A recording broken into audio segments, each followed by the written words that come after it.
Amar la Vida, un programa que te enseña a mejorar la calidad de vida. Todos los miércoles de 15 a 17 con la conducción de Fabiana Blasco.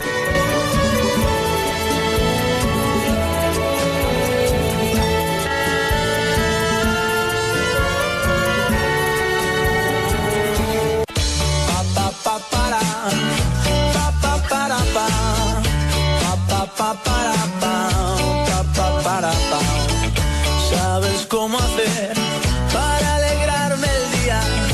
Dices que sonreír te cura todas las heridas. Te ha dado por probar el lado bueno de la vida. ¿Qué tal? Bienvenidos a este programa que se denomina Amar la Vida. Lo que busca es guiarte y acompañarte a mejorar tu calidad de vida. Todos los miércoles de 15 a 17 horas por FM Sport 98.3.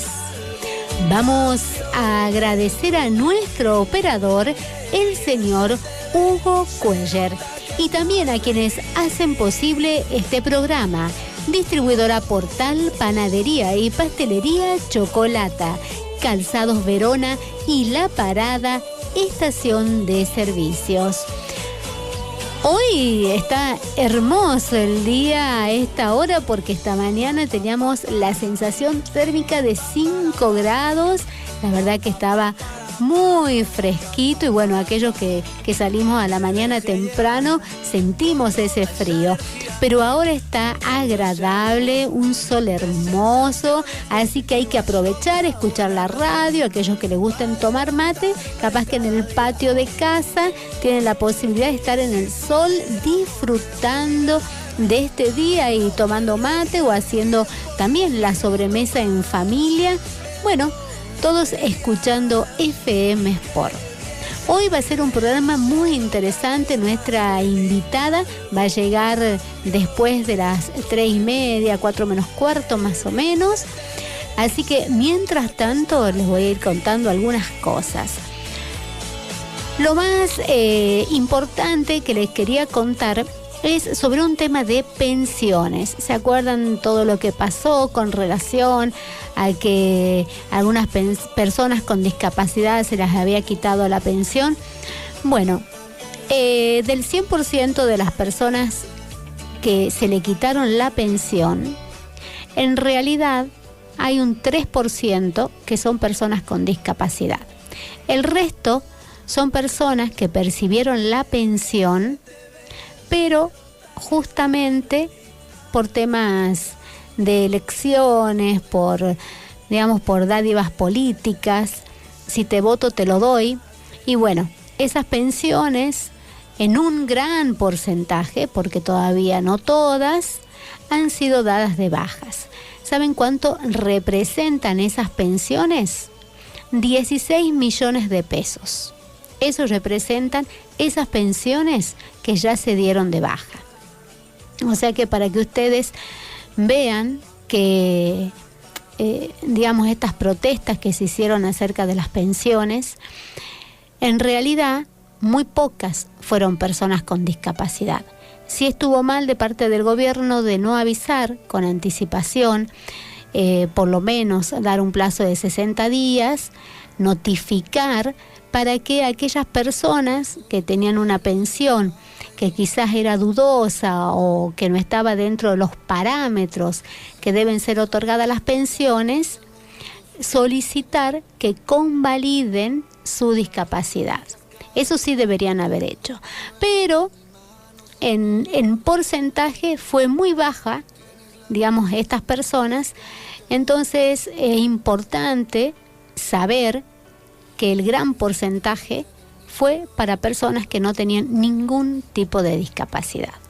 Eso sí lo quería comentar porque se hizo mucha política sobre esto. Así que bueno, esa era una de las informaciones.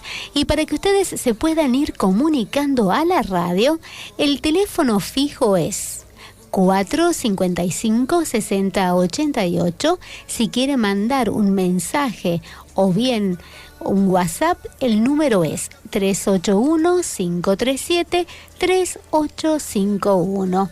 Y el Facebook de Amar la Vida es Amar la Vida TUC, todo junto, sin dejar espacio. Y así nos vamos a mantener comunicados en el programa de hoy.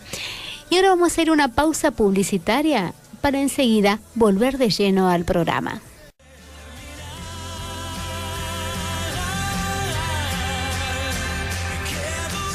Continuamos en Amar la Vida. Recuerde que puede comunicarse a la radio al 455-6088 vía mensaje de texto o WhatsApp 381-537-3851 y también escribirnos al Facebook de Amar la Vida, que es Amar la Vida TUC, todo junto, sin dejar espacio. Y un poco siempre, quería empezar hoy el programa con algunas reflexiones. En la vida por ahí nos pasan cosas que nos pueden desestabilizar, que nos pueden hacer sentir mal, pero siempre, ahora se van a dar cuenta cuando les lea algunas cosas, hay ciertos tips que uno siempre recomienda o que uno debería hacer para ser feliz. Y siempre se preguntan muchas veces si la felicidad uno la encuentra aquí, ¿no? Aquí en la tierra mientras uno está vivo, o si la felicidad plena, esa recién uno la encuentra cuando le toca la hora de partir, ¿no? De subir allá arriba al cielo. Y la felicidad, y lo digo según mi parecer, la felicidad está aquí en la tierra, y la felicidad es lo que uno, en el caminar de la vida, en la experiencia, en las cosas que le pasan, lo encuentra en algún momento de la vida. Y cuando uno lo encuentra en ese momento adecuado de la vida, porque uno va aprendiendo cosas y se da cuenta que la felicidad la tiene uno, lo importante es mantenerla. Entonces, para poder mantener la felicidad, hay cosas que uno, cuando tiene problemas, puede creer que es lo peor que le puede pasar. Sin embargo, siempre digo, hay que mirar al que tienen al lado, que seguramente está pasando otra situación mucho más grande de lo que le pasa a uno, y sin embargo tiene la sonrisa en el rostro y sigue siendo feliz. Por eso me pareció importante compartir con ustedes algo que tiene que ver con la felicidad. Entonces, para que este es un estudio que se realizó y que es en Harvard, una de las universidades más prestigiosas del mundo. El curso con más popularidad y éxito enseña a cómo aprender a ser más felices. La clase de psicología positiva, dictada por Ben Sahar, atrae a 1.400 alumnos por semestre. Y el 20% de los graduados de Harvard toman este curso lectivo. Según Ben Sahar, la clase que se centra en la felicidad, en la autoestima y la motivación, les da a los estudiantes herramientas para conseguir el éxito y encarar la vida con más alegría. Este profesor de 35 años, que algunos consideran el gurú de la felicidad, destaca en su clase 14 consejos claves para mejorar la calidad de nuestro estado personal y que contribuyen a generar una vida positiva. Tips 1. Agradece a Dios por todo lo que tienes. Escribe en un papel 10 cosas que tienes en tu vida que te dan felicidad. Enfócate en las cosas buenas. Tips 2. Practica actividad física. Expertos aseguran que hacer ejercicio ayuda a mejorar el ánimo. 30 minutos de ejercicios es el mejor antídoto para sacar la tristeza y el estrés. Tips 3. Desayuna. Algunas personas se saltan el desayuno por falta de tiempo o para no engordar. Estudios demuestran que desayunar te da energía, te ayuda a pensar y desempeñar exitosamente tus actividades. Tips 4. Sé asertivo. Di lo que quieras y no te dejes lo que piensas. Esto ayuda a mejorar tu autoestima. Quedarte en silencio genera tristeza y desesperanza. Tip 5. Gasta tu dinero en experiencias. Un estudio descubrió que el 75% de las personas se sentían más felices cuando invertían su dinero en viajes, cursos y clases, mientras que solo el 34% dijo sentirse más feliz cuando compraba cosas. Tip 6. Enfrenta tus retos. Estudios demuestran que cuanto más postergas algo, más ansiedad y tensión generas. Escribe pequeñas listas semanales de tareas y cúmplelas. Tip 7. Pega recuerdos bonitos y frases y fotos de tus seres queridos por todos lados. Llena tu heladera, tu computadora, tu escritorio, tu cuarto, tu vida de recuerdos bonitos. Tips 8. Siempre saluda y sé amable con otras personas. Más de 100 investigaciones afirman que solo sonreír cambia el estado de ánimo. Tips 9. Usa zapatos que te queden cómodos. Si te duelen los pies, te pones de mal humor. Asegura el doctor Kane Weiner, presidente de la Asociación Americana de Ortopedia. Tips 10. Cuida tu postura. Caminar derecho con los hombros ligeramente hacia atrás y la vista hacia el frente ayudan a mantener un buen estado de ánimo. Tips 11. Escucha música. Alaba a Dios. Está comprobado que escuchar música te despierta deseos de cantar. Esto te va a alegrar la vida. Tips 12. Lo que comes tiene un impacto en tu estado de ánimo. No te saltes comidas. Come algo ligero cada 3 o 4 horas y mantén los niveles de glucosa estable. Evita el exceso de harina blanca y azúcares. Come de todo sanamente. Varía tus alimentos. Tip 13. Arréglate y siéntete atractivo. Ponte guapa o guapo. El 41% de la gente dice que se siente más feliz cuando piensan que se ven bien. Tip 14. Cree fervientemente en Dios. Con Él nada es imposible. La felicidad es como un control remoto. La perdemos a cada rato. Nos volvemos locos buscándola y muchas veces, sin saberlo, estamos sentados arriba de ella.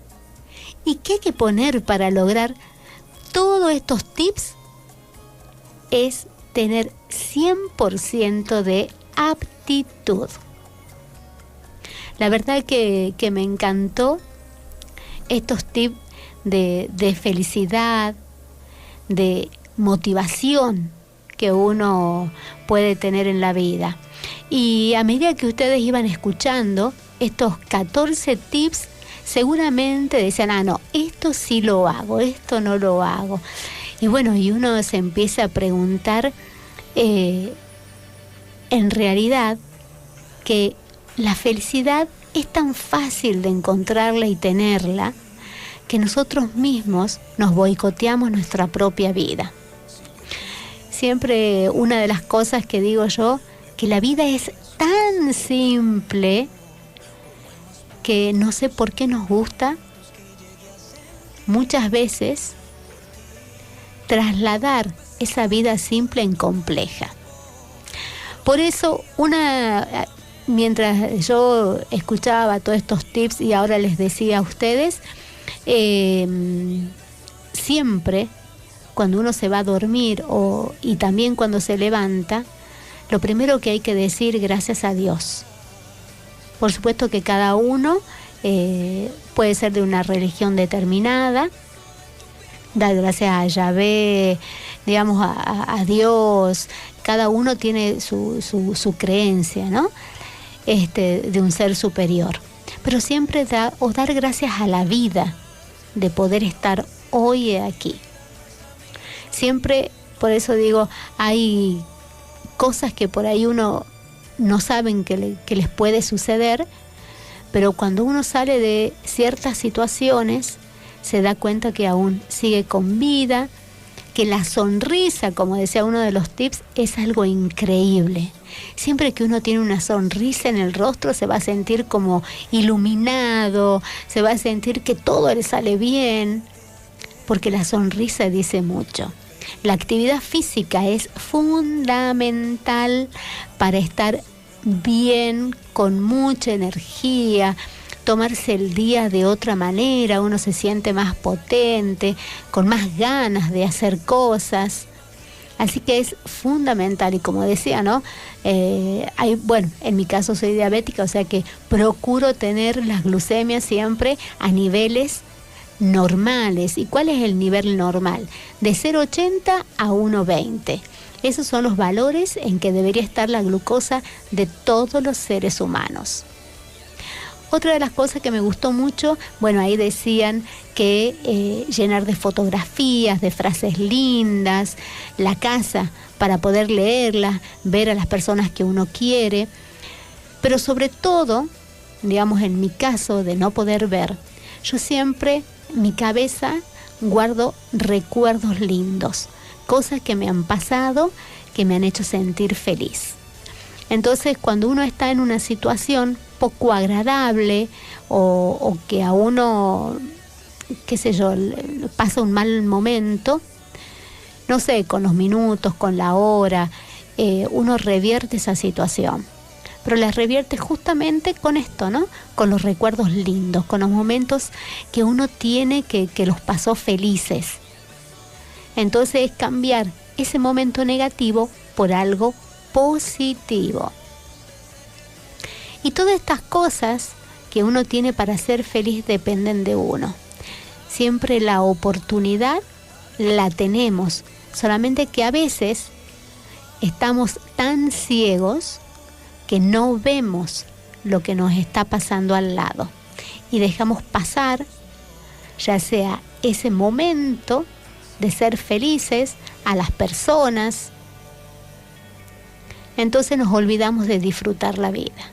El presente es hoy, mañana no sabemos si estamos, no sabemos si estamos en un segundo más. Por eso, lo principal es disfrutar de lo que uno es, hacer las cosas que le gustan. Ahí también decía que algo importante para ser feliz es la experiencia, es el estudiar, el capacitarse, el aprender. Y no tan solo aprender de los libros, ¿no? Aprender de lo que uno le pasa para no volver a cometer los errores. Sino al contrario, aprender para mejorar la calidad de vida. Viajar, es hermoso disfrutar y conocer de otros lugares. Y también cuando uno se brinda al otro. Eso también es algo increíble y fabuloso. Bueno, espero que les haya gustado estos 14 tips para encontrar la felicidad. Vamos a una pausa. Radio Sport. Fútbol, básquet, hockey, automovilismo, rugby. tenis y todas las disciplinas. En tu radio, la radio del deporte. Radio Sport 98.3.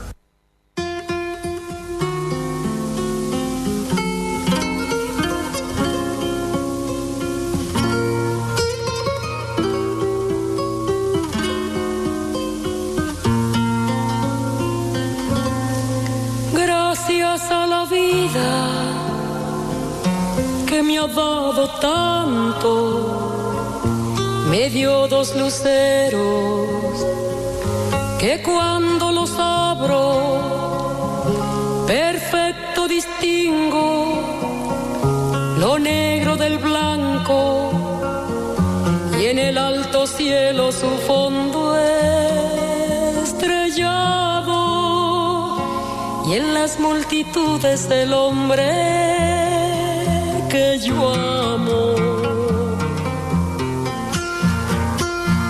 Gracias a la vida que me ha dado tanto, me ha dado el oído que en todo su ancho graba noche y días, grillos y canarios, martillos, turbinas, ladridos, chubascos y la voz tan tierna de mi bien amado.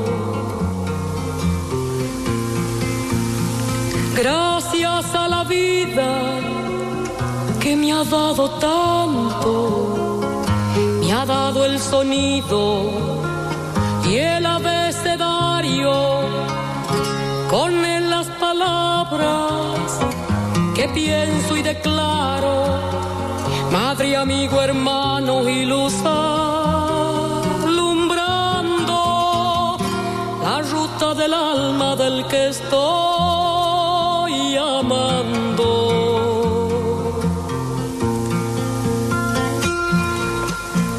Gracias a la vida que me ha dado tanto, me ha dado la marcha de mis pies cansados, con ellos anduve ciudades y charcos, playas y desiertos, montañas y llanos, y la casa tuya, tu calle y tu patio.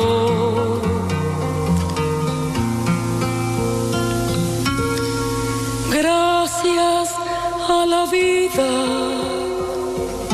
que me ha dado tanto, me dio el corazón que agita su marco cuando miro el fruto del cerebro humano, cuando miro el bueno tan lejos del malo, cuando miro el fondo de tus ojos claros. Gracias a la vida que me ha dado tanto, me ha dado la risa y me ha dado el llanto, así yo distingo dicha de quebranto, los dos materiales que forman mi canto, y el canto de ustedes que es el mismo canto, y el canto de todos que es mi propio canto. Gracias a la vida.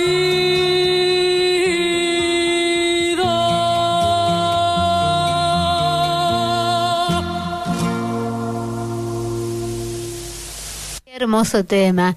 Gracias a la vida es algo, bueno, justo, bueno, Huguito lo puso ahora y mientras los escuchaba, ¿no? La letra de la canción es un tema que, digamos, que me llega mucho porque considero que todos debemos agradecerle a la vida el hecho de poder continuar con ella, ¿no?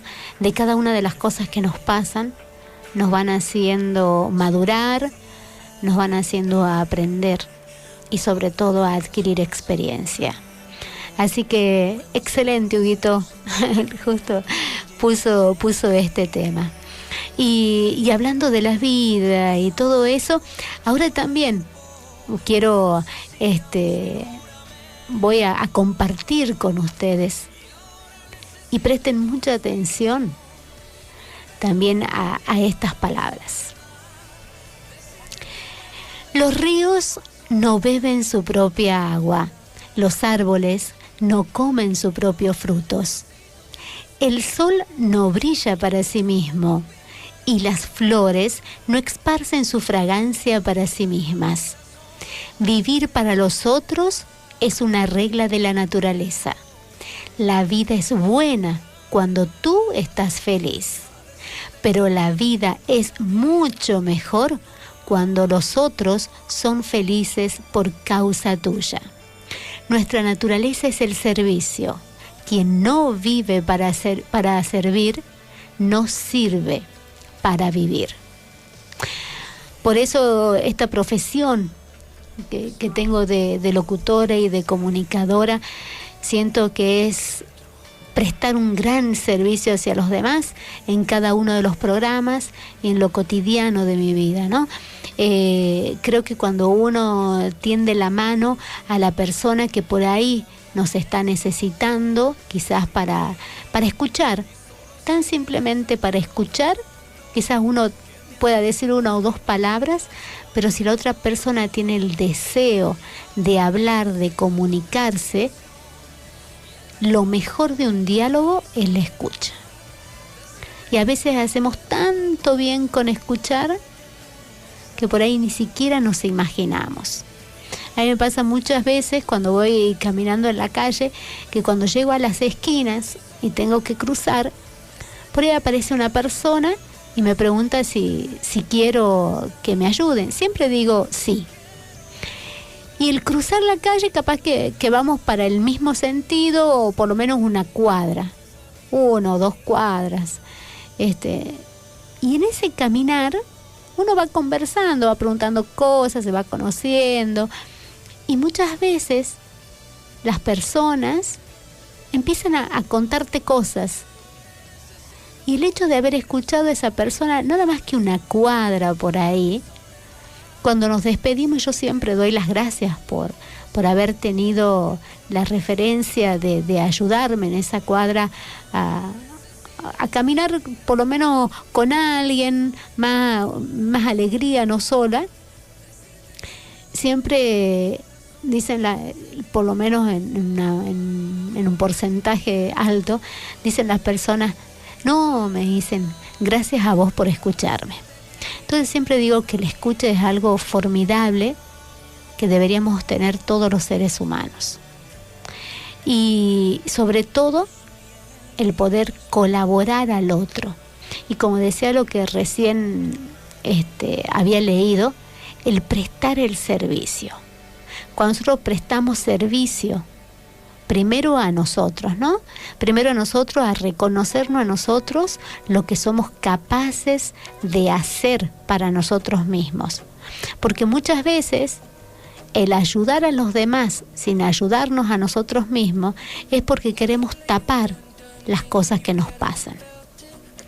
Entonces, cuando uno primero se ayuda a sí mismo, puede ayudar de otra manera al prójimo.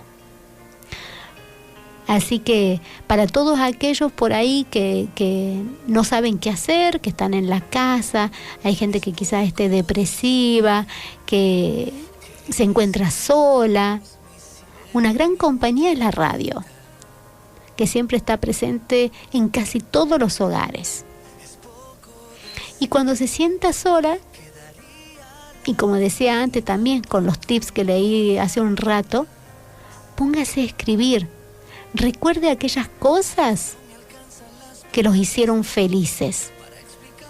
Entonces, cuando uno empiece a escribir esas cosas que lo hicieron felices, van a ver cómo se les cambia desde el rostro a la postura, hasta se les va a dibujar una sonrisa.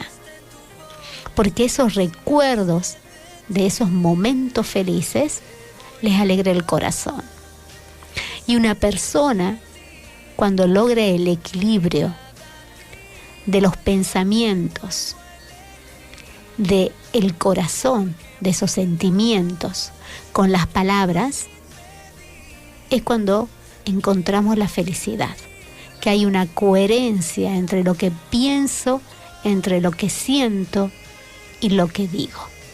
Por eso las palabras muchas veces lastiman y las decimos de manera impulsiva, sin pensar.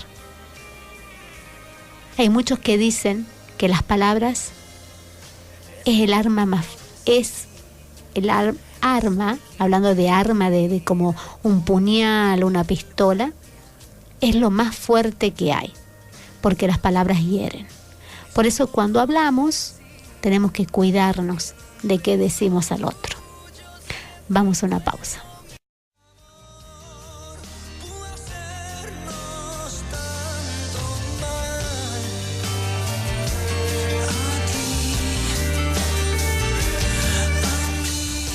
Continuamos en Amar la Vida. Recuerde que puede comunicarse a la radio al 455-6088 vía mensaje de texto o WhatsApp 381-537-3851. Y bueno, ya llegó la invitada de hoy, que para mí es un honor tenerla acá, porque estuve en la facultad algunos años junto a ella, y es licenciada en Historia y magíster en Relaciones Internacionales. Bienvenida, Patricia Craybon. Hola Fabiana, qué gusto, realmente un placer estar acá. Era una visita que la veníamos postergando desde hace tiempo. Y bueno, un gusto realmente reencontrarme con vos y bueno, y poderme comunicar a través de este medio. Sí, vamos a contar que, bueno, en aquel entonces, pues ya no está en locución, ¿no? No, ¿Profe? Ya no estoy en locución, no. Estoy en comunicación social y en Ajá. ciencias políticas. Claro, pues yo la tuve en locución y en la licenciatura en comunicación Claro. social.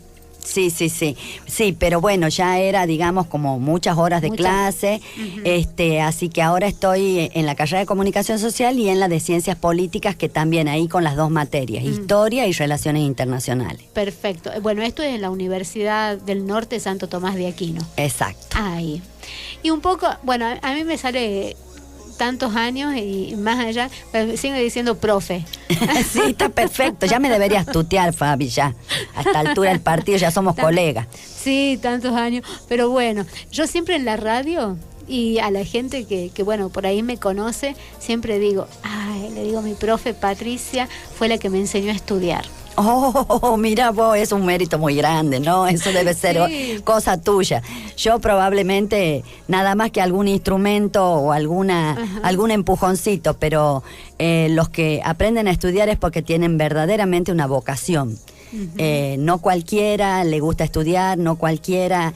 En realidad en la universidad a mucha gente le cuesta mucho porque le falta eso, le falta el método, pero también la dedicación y el gusto por el estudio. Sí, porque recién estábamos hablando fuera del aire que, digamos, hoy en la UNSTA justamente las materias teóricas, me contaba la profe, que en comunicación hoy son optativas. Sí, digamos que lo que se ha establecido es que la asistencia no es obligatoria para los alumnos. Pero bueno, eso no, digamos que no. Yo creo que no contribuye mucho, sobre todo en primer año, porque es importante que el alumno vaya a clase. También entiendo que está bien dejarlo elegir, ¿no es cierto? Pues se supone estamos hablando de gente grande que bueno, que está en esa carrera porque siente que quiere convertirse en un profesional. Claro. Pero bueno, como dicen que la adolescencia se ha extendido mucho.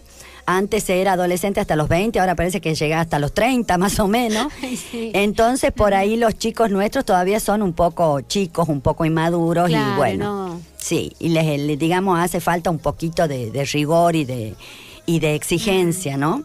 Claro, bueno, yo lo que recuerdo de las clases, bueno, de Patricia, es que realmente era un placer sentarse y escucharla, porque más allá de todo lo que uno tenía que leer para poder estudiar, sí era importante haber leído el texto antes de entrar a clase. Eso era seguro, porque así cuando uno le escuchaba, se sacaba las dudas y bueno, y si quedaban algunas, preguntaba. Esa es la idea, exactamente. Sí. Que el alumno vaya con un conocimiento previo, aunque sea superficial, porque si no es como ir al cine a ver una película que no sabes de qué se trata y como te la están, digamos, explicando en ese momento, no vas a poder tal vez hacer la interpretación más profunda, no vas a poder plantear tus dudas, no vas a poder ubicarte bien, sobre todo hablando de historia, ¿no? Claro. Que el tema del tiempo a veces para los alumnos no es sencillo, la ubicación temporal que se llama, el poder moverse en el tiempo, y estamos hablando de periodos largos, de siglos. Entonces, bueno, todo eso, si uno tiene leído un poco antes la clase, es mucho mejor. Sí, es muy importante. Y hablando de historia, hablando de ahora también de relaciones internacionales, y algo que, bueno, el otro día escuchando, y bueno, en realidad me encanta escuchar mucha radio, y escuchaba a distintos periodistas todo lo que está sucediendo con Venezuela. Sí. Acá con su presidente, con Maduro. ¿En qué situación? Un poco para que la gente, los oyentes, me preocupaba mucho el tema de que hablan así, palabras sueltas, democracia, dictadura, totalitarismo. Y bueno, y justamente ahora que el domingo estuvieron, digamos que él llamó a esa votación para la constituyente. Exactamente. Y que en realidad fue a votar de los 8 millones, ellos dicen 8 millones. Sí. Pero bueno, estuvieron, el viernes se vio en el programa de La Nata que en realidad no fueron 8 millones, era todo fuego, era, bueno, realmente algo increíble lo que está pasando, pero bueno, fueron a votar nada más que la gente que trabaja para el Estado. Qué barbaridad, ¿no? Sí. Sí, yo creo que realmente, a ver, Fabi, hay el tema político es de por sí, creo, un tema complicado, ¿no es cierto? Porque en la política hay distintas aristas, distintas fases, por eso hay una ciencia política que es la que se ocupa de alguna forma de estudiar, de analizar todos esos fenómenos. Pero concretamente, bueno, el mundo a lo largo del tiempo ha ido cambiando los regímenes políticos, los sistemas políticos, y podríamos hablar de un progreso desde el punto de vista de la representación ciudadana, cuando antes no existía ninguna, digamos, posibilidad de que el ciudadano común fuera atendido en sus necesidades o en sus demandas, ni siquiera que pueda ser escuchado por las autoridades. Y autoridades además que eran designadas en base a legitimidades muy distintas, como puede ser, no sé, en el caso de la monarquía, no es cierto, el designio divino, cuando hablamos de la monarquía absolutista. Sí. Bueno, con el tiempo el hombre, como te digo, creo que ha ido encontrando regímenes un poco más adecuados. Ninguno es perfecto. Todos sabemos que no hay un régimen, como nada en la vida humana y en la naturaleza humana es perfecto. Pero la democracia es lo que aparentemente hasta ahora mejor funciona. Para justamente, ¿no es cierto?, para una sociedad que pretende organizarse y progresar. Ahora, hay un modelo de democracia que podríamos decir, no sé, el europeo, el norteamericano, que puede ser la democracia occidental, que de alguna manera que ha avanzado más. Pero también hay otros modelos democráticos que no han alcanzado ese estilo, donde, bueno, ya sabemos, las constituciones, los derechos, las libertades, la división de poderes, ¿no es cierto? Todo lo que significan los controles que también se hacen sobre las autoridades y su gestión. Hay democracias que bueno, no son, digamos, tan rigurosas o no funcionan de una manera tan aceitada. Y eso es comprensible. El problema es, yo te diría que los ejemplos son, por ejemplo, las democracias en Medio Oriente no son como las democracias europeas, y las democracias latinoamericanas tampoco son. Pero de todas maneras, con nuestros fallos, con nuestras debilidades, con nuestros problemas, hablando concretamente de América Latina, hay sistemas democráticos que se ajustan mejor a lo que podríamos llamar el modelo que otros. Y en el caso de Venezuela creo que ha habido, a mi modo de ver, es decir, ellos por supuesto siguen levantando la bandera de la democracia porque es lo único que les queda para legitimizar un régimen. Sí. Un régimen que sí, yo creo se ha convertido en una dictadura que está avanzando sobre los otros poderes, sobre el legislativo, sobre el judicial, que está, digamos, reprimiendo a la oposición. Porque en toda democracia sabemos que hay oposición, pero esa oposición tiene que manifestarse o tiene que enfrentarse a través del diálogo, a través, ¿no es cierto?, de la negociación, del consenso. Y lo que vemos en Venezuela es una violencia desatada. Yo personalmente lo veo al señor Maduro como absolutamente, digamos, ya como enfervorizado, te diría, como un hombre que no está controlando ni siquiera ya sus gestos y sus palabras. Me parece que hay un exceso, no solamente en lo que hace, sino incluso en la forma en que se comunica, que también son gestos que hay que medir, ¿no es cierto?, desde el punto de vista político o analizar dentro del marco de la política. Yo te diría que es una democracia que se ha desviado, que se ha, de alguna forma, ha ido como desvirtuándose. Esa es la palabra que quería, Fabiana, desvirtuándose. Porque si bien, ¿no es cierto?, en su momento Chávez fue el que organizó este modelo de lo que ellos llaman la República Bolivariana, ¿no? O la Revolución Bolivariana, pero había, ¿no es cierto?, una serie de cambios institucionales, pero eso estaba dentro del marco de la legalidad. Lo que está pasando ahora es que ya está saliéndose del marco legal y que esto también es importante distinguir, como no es lo mismo lo legal que lo legítimo, no solamente que ya no es legal, sino que también está perdiendo base de legitimidad.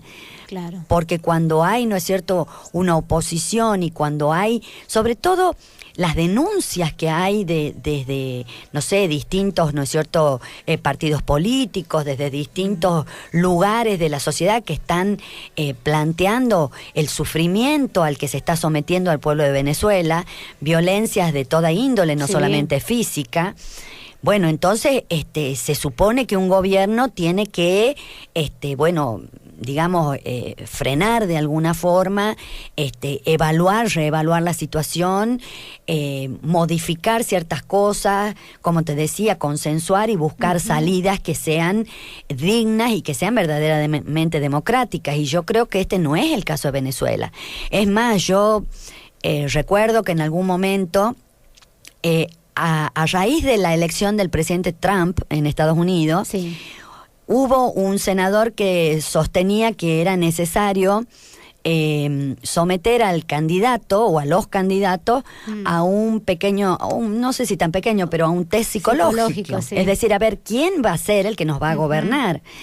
Y realmente, te digo, hay muchos casos en el mundo, incluso en Latinoamérica, en que uno tendría que pensar si estas personas...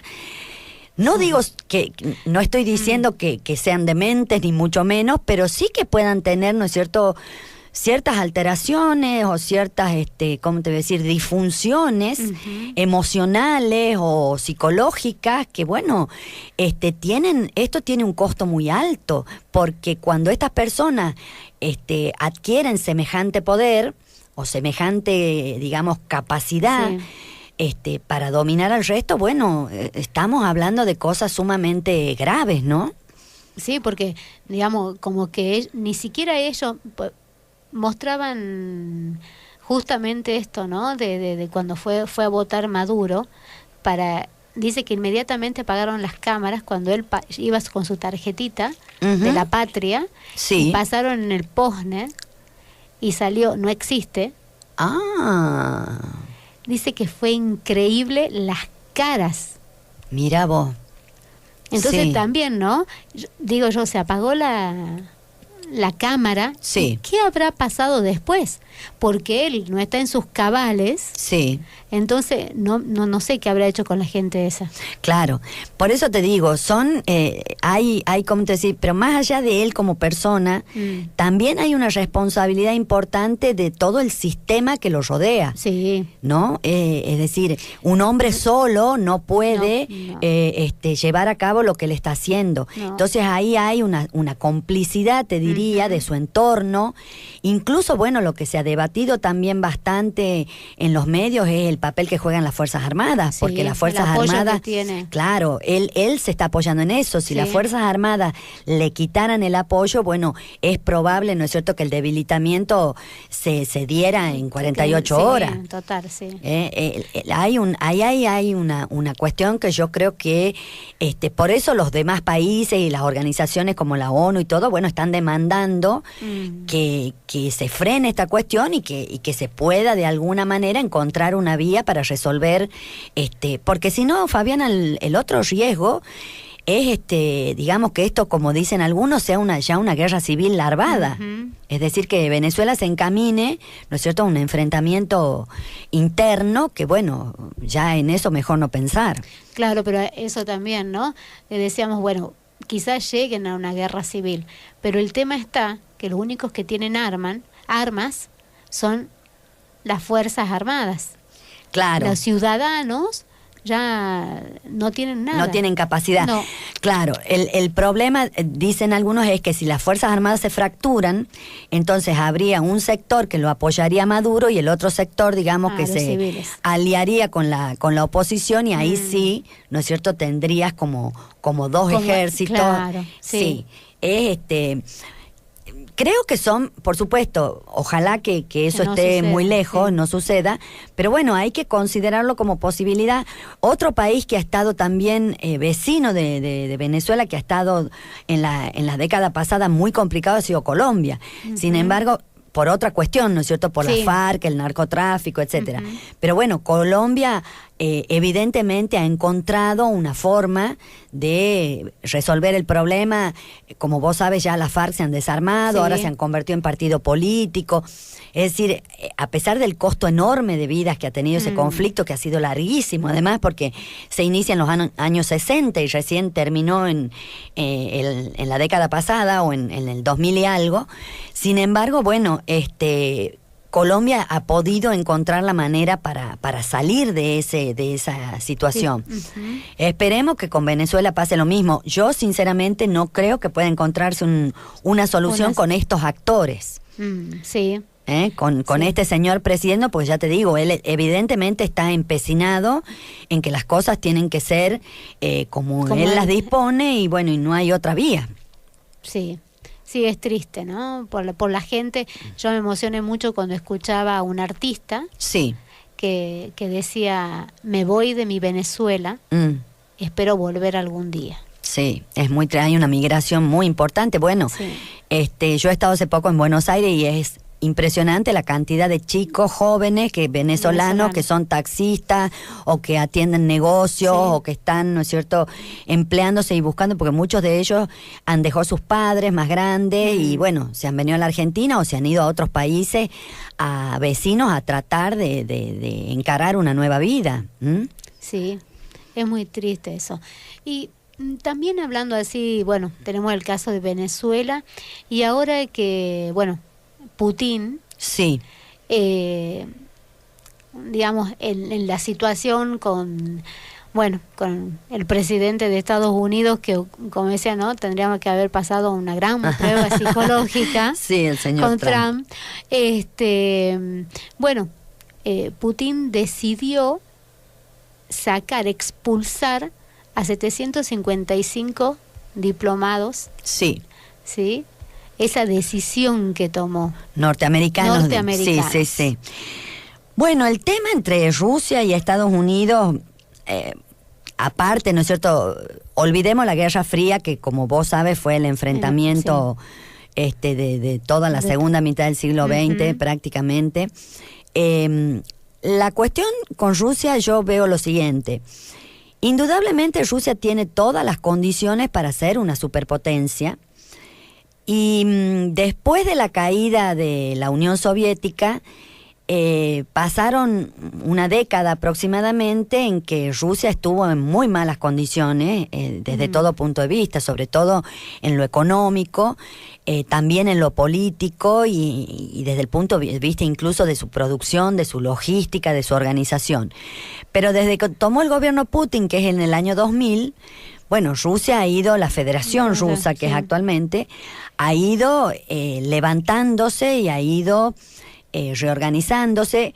Ahí hay otro caso, es una democracia que no es al estilo europeo, porque el señor Putin también tiene un rasgo interesante de autoritarismo, pero no quiebra las reglas, es decir, dentro de su estilo, podríamos decir, pero se atiene a los marcos legales. Tiene un altísimo apoyo popular, digamos, un alto índice de apoyo popular. Y bueno, el problema con Estados Unidos está, por un lado, en que naturalmente, como te digo, hay ahí una tensión por la fortaleza de estos dos países. Sí. Pero bueno, por otra parte está últimamente la cuestión de que se lo acusa a Trump de haber, digamos, recibido información secreta de parte de Rusia en la campaña electoral, ¿no es cierto?, que habría servido para, digamos, de alguna forma desprestigiar o disminuirle la cantidad de votos a la candidata, demócrata. Eso es, digamos, un poco lo que está llevando ahora, lo que vos bien dices, una tensión diplomática. Es decir, ya Obama expulsó a varios funcionarios rusos de Estados Unidos, ahora Putin expulsa funcionarios norteamericanos. Es decir, yo creo que ahí no es, digamos, es una cuestión más bien que me parece que no es tan significativa desde el punto de vista político, pero sí hay entre ellos un tema un poco más grueso, que es el problema que los enfrenta con el conflicto en Siria y todo el tema del ISIS. Sí. Porque los dos están de acuerdo, los dos están combatiendo a ISIS y los dos están de acuerdo en que hay que, ¿cómo se dice? Desactivar o desarticular sí. ese Estado Islámico llamado Califato. Pero el problema es que, si bien en eso coinciden, en lo que no coinciden es en quién tiene que ser quién tiene que ser el presidente de Siria. Porque para Estados Unidos, Bashar al-Assad tiene que irse, y para Rusia, Bashar al-Assad debe quedarse.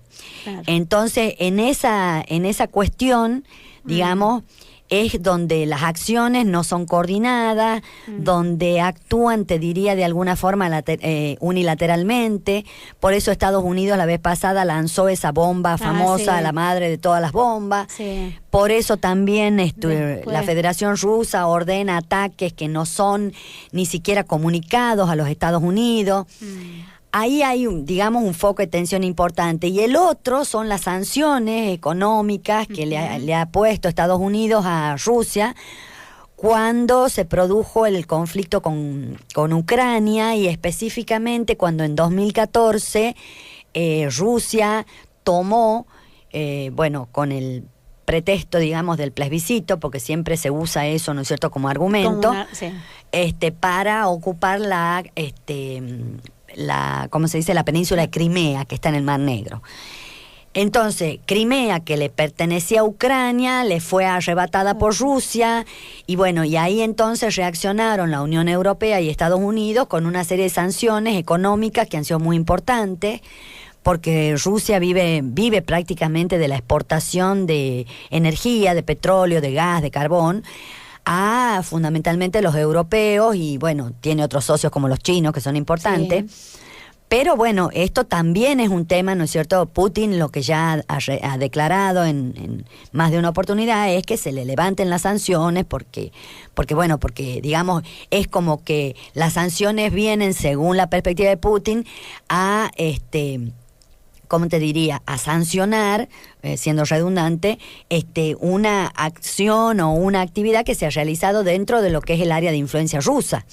Es como si Putin sancionara a Estados Unidos porque Estados Unidos levanta un muro con México. Es decir, hay como diciéndole, bueno, cada uno se ocupe de lo suyo, ¿no es cierto? Y el área nuestra, entonces, bueno, no tienen que intervenir. Exacto, salvando las distancias, por supuesto. Sí. Y el argumento que también manejan los rusos es que Crimea siempre fue rusa, hasta el año 1954, en que al señor Khrushchev, que era un gobernante de la Unión Soviética, se le ocurrió regalárselos a los ucranianos por una cuestión personal, particular, etcétera, etcétera. Entonces, yo he tenido oportunidad de visitar el año pasado Rusia. Ha sido un viaje muy interesante porque lo hemos hecho con un grupo, una delegación de docentes de la Universidad Nacional de Córdoba, que tienen un convenio con lo que se llama la Escuela de Ciencias de Moscú. Y dentro de esa Escuela de Ciencias hay un instituto latinoamericano.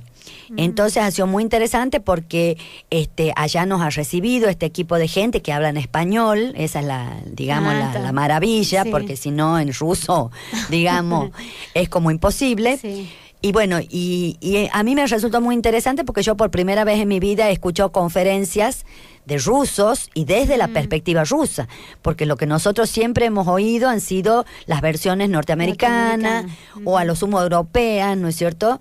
Y nunca hemos oído la versión del otro lado. Claro. Por supuesto que tiene la misma dosis de subjetividad que tiene la otra, pero bueno, uno puede extraer conclusiones un poco más, ¿cómo te diría? Más ricas, más amplias, ¿no? Cuando escuchas las dos campanas. Exacto.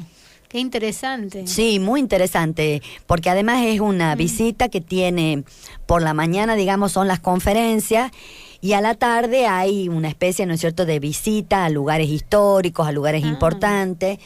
Y bueno, sí, realmente es como un sueño hecho realidad haber podido estar en la Plaza Roja, o conocer el Kremlin, o de lo que uno ha estudiado, ¿no es cierto?, toda la vida, palabras como Kremlin y Plaza Roja y qué sé yo, o San Petersburgo, ¿no es cierto?, que es otra ciudad emblemática.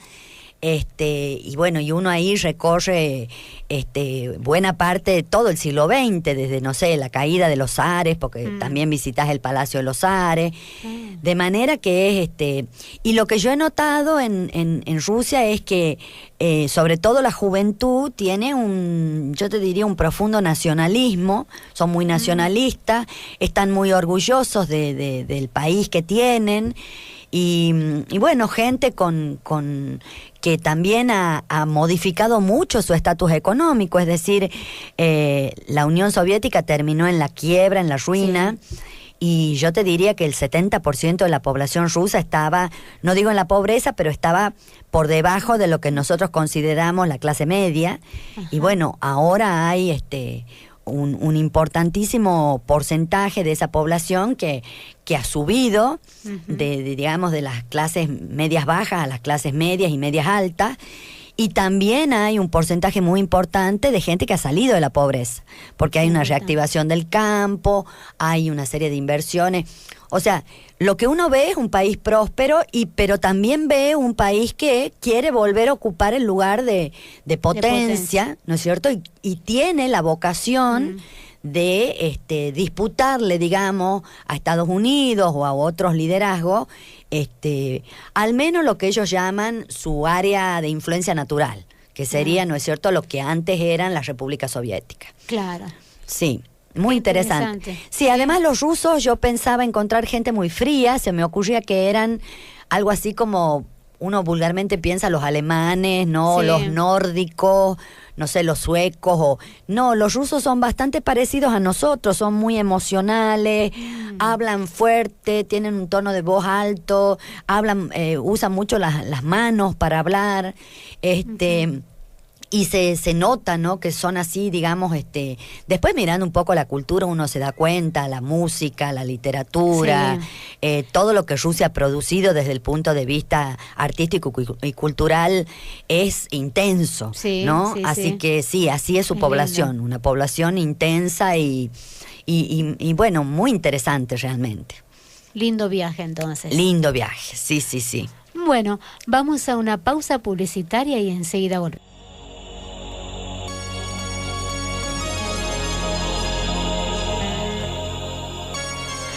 Continuamos en Amar la Vida.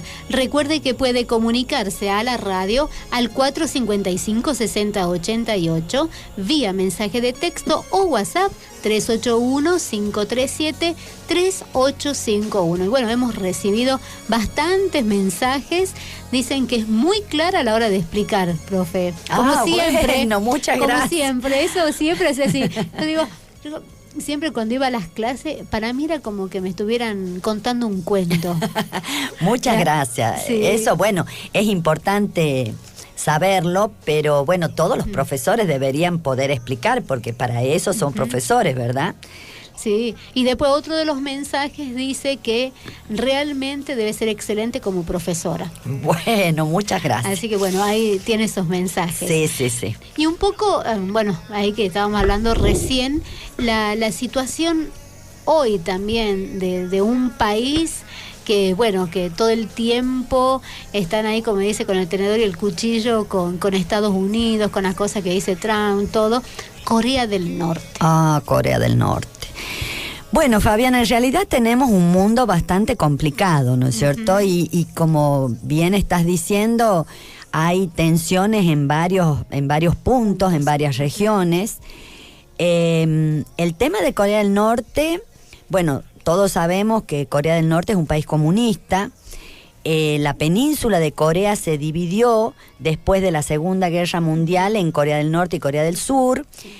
El norte fue tomado, digamos, pasó al área de influencia de la Unión Soviética comunista, y la Corea del Sur quedó bajo el área de influencia norteamericana, digamos, o de los países de la Europa Occidental, capitalista y democrática. En el año 50 estalló una guerra, en 1950, entre las dos Coreas, porque el norte intentó, digamos, convertir al sur en comunista. La misma metodología que se aplicó en Vietnam unos años después. Pero en Corea no funcionó, no tuvo éxito, porque, bueno, justamente los norteamericanos enviaron tropas, y esta guerra, que duró 3 años, que algunos le dicen la guerra olvidada, porque como después vino la guerra de Vietnam, se hizo mucho más famosa, conocida. Sí. Se trazó, las cosas quedaron exactamente igual que cuando la guerra había empezado, con casi, ¿no es cierto?, 800.000 muertos, pero bueno, las cosas quedaron en el mismo punto. Sí. Es el paralelo 17 que divide a estos dos países. Y desde entonces, bueno, Corea del Norte ha mantenido su régimen, un régimen implacable. Ahí sí podríamos llegar a hablar de totalitarismo, porque ahí no hay división de poderes, no hay garantías y libertades para los ciudadanos, están todos sometidos a ese poder omnímodo y a ese poder discrecional, ¿no es cierto?, de este presidente, que además, un caso curioso, funciona como una monarquía, porque heredan los hijos a los padres. Y bueno, Corea es un país además pobre, porque, bueno, la isla no tiene mayores recursos, y justamente por las complejas relaciones que tiene la región, tampoco, ¿no es cierto?, tiene muchos intercambios comerciales. Sin embargo, como vemos, invierte o gasta, diría yo, una enorme cantidad de dinero en producir armas atómicas, que, bueno, se supone que tienen como intención intimidar a Occidente y a sus potenciales enemigos, los que siempre están atemorizados con la reacción, las víctimas, digamos, las víctimas más cercanas y los primeros que sufrirían en el caso de que esta gente resolviera, ¿no es cierto?, atacar, son los de Corea del Sur. Es Corea del Sur, sería la primera víctima. Y la segunda, Japón, que Japón está muy cerca también, y bueno, y los japoneses viven con cierta tensión todas tantas cosas que le han pasado. Sí, los pobres japoneses, digamos, que llevan una historia bastante pesada sobre los hombros, y están medio a merced de las decisiones de esta camarilla, porque acá, ¿no es cierto?, es este líder y 2 o 3 personas más. Y bueno, y en realidad es un juego, yo te diría, es un juego extraño y bastante absurdo, porque si se sabe que si Corea detonara misiles nucleares contra algún país, bueno, automáticamente sería eliminado por los misiles nucleares, ¿no es cierto? Y probablemente desaparecería del mapa, pero mientras tanto habría causado un daño, o sea, Corea no tiene ninguna posibilidad de ser un país triunfante o de atacar a alguien y salir indemne. Sin embargo, bueno, en realidad hay muchas interpretaciones y hay debate entre los autores, pero aparentemente se trata de un país que ha decidido, digamos, tomar esa vía porque no ha podido, ¿cómo te voy a decir? Es como que no se ha ayornado y no ha podido hacer los cambios que de alguna manera otros países que estaban en situaciones políticas y económicas difíciles han encarado en las últimas décadas del siglo XX y la primera o la segunda de si hablamos de la Unión Soviética, que fue el gran modelo comunista, bueno, ya sabemos, se desarticuló, de ahí surgieron 16 repúblicas, Rusia es hoy un país, ¿no es cierto?, que está dentro de la economía de mercado. Los chinos, que también son comunistas, sin embargo, el caso de los chinos es muy paradigmático porque los chinos han mantenido el sistema político como comunista, o sea, no hay elecciones libres, no hay derechos y garantías, no hay división de poderes, pero en lo económico funcionan como una economía de mercado. Sí. Por eso se habla de China como un país y dos sistemas, o sea, han hecho una combinación de lo más extraña, pero bueno, obviamente les da resultado. Cuba misma, si bien, ¿no es cierto?, sigue siendo comunista y sigue bajo el régimen socialista, sin embargo, bueno, se ha abierto económicamente lo que ellos llaman el periodo de transición, porque después de que cayó la Unión Soviética, Cuba se quedó prácticamente desnuda, porque Cuba, la relación que tenía con la Unión Soviética era azúcar por todo lo demás, es decir, claro, Cuba le daba azúcar y todo lo demás se lo daba a la Unión Soviética.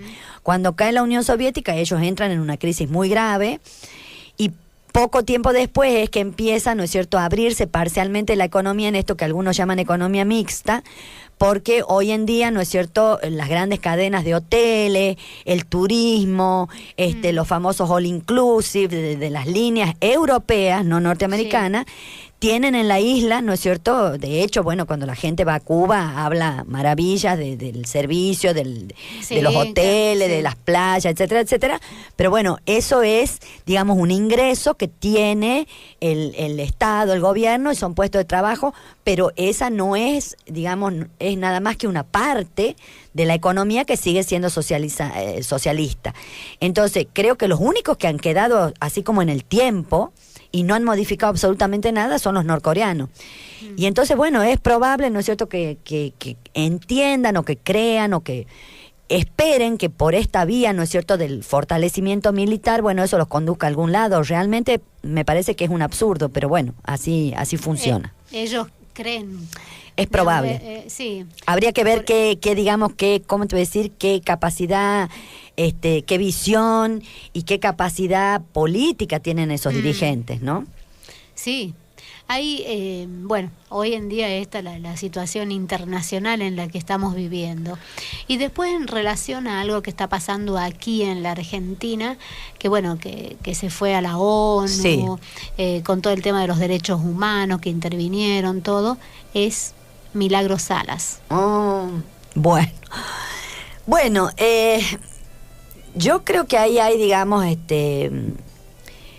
hay dos cuestiones. Por un lado, indudablemente ha habido un progreso muy significativo de todo lo que es la política de derechos humanos en nuestro país, pero también creo, Fabiana, y debo ser honesta, que en muchos casos el tema de los derechos humanos se ha usado políticamente, ¿no es cierto?, para avalar ciertas conductas o para condenar a otro. Es decir, es, ¿cómo te diría? Como que no veo una vara igual, no veo que haya una misma medida para todos los casos en los que se puede plantear o se puede, digamos, hablar de violación a los derechos humanos. Sí. Concretamente, en el caso de Venezuela, hay un sector importante, digamos, del gobierno anterior y del peronismo que no dice absolutamente nada cuando ahí hay claramente una violación a los derechos humanos. Sí.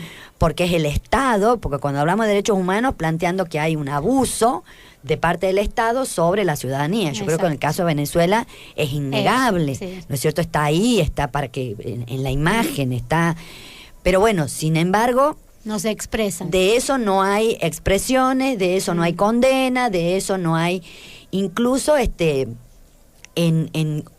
en momentos anteriores, que no fue tan grave como el que estamos viviendo ahora, pero también el gobierno de Chávez y el gobierno de Maduro tuvieron episodios bastante fuertes, sí. Y sin embargo acá en la Argentina no se hizo ninguna observación. Uh-huh. Por eso te digo, con el tema de Milagro Sala, yo creo que bueno, el equipo o quienes la defienden han buscado, ¿no es cierto?, o han tratado de esgrimir el argumento para, bueno, justificar de alguna manera su necesidad, la necesidad de que sea liberada, etcétera, etcétera. Yo en ese tema no te profundizaría mucho porque hay una cuestión, digamos, legal o desde el punto de vista de la causa en sí, que yo no manejo ni conozco. Pero sí veo, como te digo, que hay como una arbitrariedad en cuanto al porque también sabemos que la señora tiene una serie de causas, ¿no es cierto? Y hay una serie, ya se han llevado a cabo, incluso creo que ya se la ha sometido a un juicio o algo por el estilo. Entonces, creo que, bueno, si la justicia, porque además en esto también se le culpa al gobierno, pero bueno, en este caso ya sabemos que no es el Ejecutivo, es la justicia, claro. ¿No es cierto? El Poder Judicial el que habrá determinado cuál es la condición que ella debe tener. Me parece a mí que es más una cuestión política, resumiendo, para mí el tema de Milagro Sala es más una cuestión política que una cuestión jurídica en sí misma. Sí, totalmente. Es así. Sí. Sí. Igual que, bueno, algo que me parece muy bien que hizo el presidente fue hacer una declaración de, bueno, ponerse en contra de la situación de lo que estaba sucediendo en Venezuela.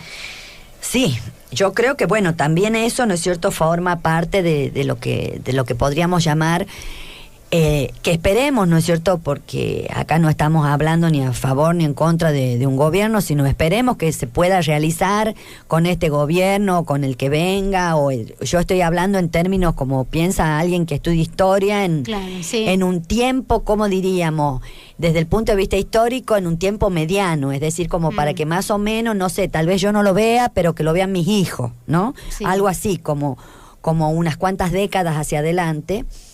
Lo que yo creo es que la Argentina es un país que tiene un peso específico propio y que tiene que encontrar su lugar en el mundo a partir de un diseño más calificado, más serio y de mayor envergadura de su política exterior. Nosotros hemos tenido, lamentablemente, esto lo conversamos con colegas que se dedican a ese tema, lamentablemente la Argentina siempre ha sido como un péndulo, ¿no? Ha oscilado de una punta a otra y ha tomado como medidas radicales. Entonces pasamos de tener, comillas, relaciones carnales con Estados Unidos en la época de Menem a tener relaciones carnales con Nicolás Maduro en la época de Cristina. O sea, estamos hablando de un punto hacia el otro. Claro, y de una falta, pero esto a lo largo de los años y la Argentina, por ejemplo, le declaró por presiones de Estados Unidos, declaró la declaró la guerra a Alemania durante la Segunda Guerra Mundial 40 días antes de que termine la guerra, ¿no es cierto? Y después pretendió ser admitida en la ONU como miembro, ¿cómo se dice?, como país vencedor, cuando no habíamos ni siquiera enviado tropas. Es decir, yo lamentablemente tengo una visión un poco crítica de nuestra política exterior. Creo que esto tendría que diseñarse como una política de Estado, es decir, que acá tendría que haber continuidad en los objetivos, en los planes, en los proyectos, y no cambiar, ¿no es cierto?, de como nos pasa en tantas otras cuestiones, que un gobierno construye un edificio para biblioteca, viene el otro, ¿no es cierto?, y dice, no, esto va a ser un hospital, o viene el otro y lo tira abajo y hace otra cosa. Es decir, al menos en la forma en que nos relacionamos con el mundo, que haya más coherencia, que haya una continuidad en lo que empieza uno y lo otro. Exactamente, porque si no es muy difícil, es decir, la imagen que hay de Argentina, lamentablemente, en muchos países, es de que un país poco serio, un país poco confiable. Y bueno, no sé, ¿no es cierto? Los argentinos ya hemos estafado a mucha gente, a muchos, incluso a muchos jubilados del mundo que compraron los bonos, no sé cuánto, ¿no es cierto? Del default. Es decir, creo que nos merecemos un país más serio, un país, con, como te digo, con mayor envergadura, y donde, bueno, lamentablemente volvemos a mirar la cuestión política, ¿no es cierto? La dirigencia política, creo que no toma los compromisos con la seriedad y con el tema de corrupción es gravísimo, el tema de negligencias, de falencias, es un país, ¿no es cierto?, riquísimo, ya sabemos todo. Yo a los chicos últimamente hemos elaborado un texto que habla de las fortalezas y las debilidades, ¿no es cierto? La Argentina tiene todas las fortalezas desde el punto de vista geográfico, climático, incluso de recursos humanos. Los argentinos, ¿no es cierto?, individualmente, ya sabemos, tenemos gente brillante, pero bueno, como sociedad no estamos funcionando como podría esperarse. Y creo que en ese sentido, bueno, lo que nos falta son cuestiones de honestidad, de compromiso, de responsabilidad, de lo básico, ¿no es cierto?, como para armar o como para construir un país que realmente, del cual uno sienta orgullo, porque como hablábamos un poco recién en el corte, uno a veces se siente un poquito como avergonzado por la mirada que otros tienen de un país que en realidad podría tener un destino mejor. Sí, como decía recién, profe, todo lo que tenemos y que no lo explotamos. Exacto, y además somos, Fabiana, porque ese es otro tema, poquísimo, somos 40 millones de personas. Sí. Eso, y con el territorio que tenemos, o sea, no sé, creo, cuando yo estudiaba, a lo mejor ha crecido un poco, me acuerdo que estudiaba en la Escuela Sarmiento y la profesora de geografía nos decía, en tales regiones, en la Patagonia, hay medio habitante por kilómetro cuadrado, que nosotros siempre nos reíamos de eso. Bueno, puede ser que ahora hay uno a lo mejor, pero estamos hablando, ¿no es cierto? Tenemos la misma población de Alemania o de España que tienen el tamaño de la provincia de Buenos Aires. Entonces nosotros nos sobra espacio, nos sobran recursos, nos sobran clima, tenemos desde la nieve, ¿no es cierto?, hasta las cataratas del Iguazú. Y bueno, pero ahí está, ¿no es cierto? La cuestión es que todavía no terminamos de encontrar la salida, me parece. Sí, es digamos, hablando de la política, ¿no? Uno lo puede ver también ahora que estamos en un periodo electoral, cómo en vez de unir fuerzas, más allá de que tiene que ganar uno, bueno, lo que sea, pero el diálogo, sobre todo para poder lograr que la sociedad, que la Argentina misma siga adelante. Por un lado te diría, indudablemente eso se pone como mucho más de manifiesto en la época de campaña electoral. Sí, porque hay que criticar al otro todo el tiempo. Claro, y que ya a la gente un poco le fastidia, ¿no? Esta cuestión de que aparecen cuando hay elecciones para prometer o para inaugurar, no sé, un caño o una plaza o no sé. Y después, como vos dices, ¿no es cierto?, hacer campaña a costa de la crítica del otro. Por otra parte, yo también creo que no es solo la dirigencia política nuestro problema, creo que es una dirigencia, también la dirigencia sindical, la empresarial, incluso te diría la dirigencia intelectual o las personas que están, ¿no es cierto?, en ciertos niveles ya de competencias académicas, científicas. Bueno, tendría, ¿no es cierto?, que haber un cambio de actitud y tendría que haber un sinceramiento, porque estamos como saliendo de una guerra con un 30% de pobreza, estamos casi como saliendo de una guerra que nunca existió. Entonces es como para reflexionar un poco y tratar de ver cuáles son los obstáculos y saber si realmente hay voluntad de quienes se ofrecen para resolverlos, porque en una de esas no tienen tanta voluntad, sino que simplemente quieren ocupar un lugar de poder o quieren ¿no? Eso creo que también nosotros como votantes, digamos, como ciudadanos, creo que tenemos que ser más exigentes con nuestros políticos. Sí. Y el que no cumple, y el que roba, y el que no... Es más, yo creo que, por ejemplo, personas que tienen, me llama la atención, personas que tienen causas, que se les ha iniciado proceso judicial, que están procesados, pueden presentarse como candidatos. Sí. Y eso a mí me parece extrañísimo. Sí. Y son diputados. Y como una persona que tiene una causa en la justicia, a mí me piden un certificado de buena conducta para entrar a dar clase a un colegio, ¿no es cierto? Si yo tuviera una causa, no podría dar clase en un colegio. ¿Y cómo estas personas pueden ser diputados, senadores o presidentes de la nación? Honestamente no lo entiendo. Me parece que hay cosas que realmente están como muy, que no, digamos, no se ajustan a la lógica, al sentido común, simplemente. Así es, profe. Ya no hemos pasado de la hora. Uy, bueno, ¿ves? Tanto hablar y hablar y hablar. No, por eso. No, pero la próxima la voy a invitar, pero para que hablemos, porque el libro que escribió acá la profesora Patricia, que es sobre terrorismo, sí, es espectacular. Así bueno, que ya un próximo programa para que hablemos de eso. Bueno, encantada, Fabiana, sí, ya vamos a organizar para que sea largo y tendido. Bueno. Y no se van a cansar tus oyentes. No, eso nunca. Bueno, Eso muchas nunca. gracias, mi querida, por la invitación. De nada, profe. Bueno, así ya estamos llegando al final del programa por el día de hoy. Agradecer a Panadería y Pastelería Chocolata, distribuidora Portal, a La Parada Estación de Servicios y a Calzados Verona. Y también a nuestro operador, el señor Hugo Cuellar. Mi nombre es Fabiana Blasco y como siempre les digo al terminar el programa, pronuncien estas palabras: soy feliz, y una sonrisa se les va a dibujar en el rostro. Chau, hasta el próximo miércoles.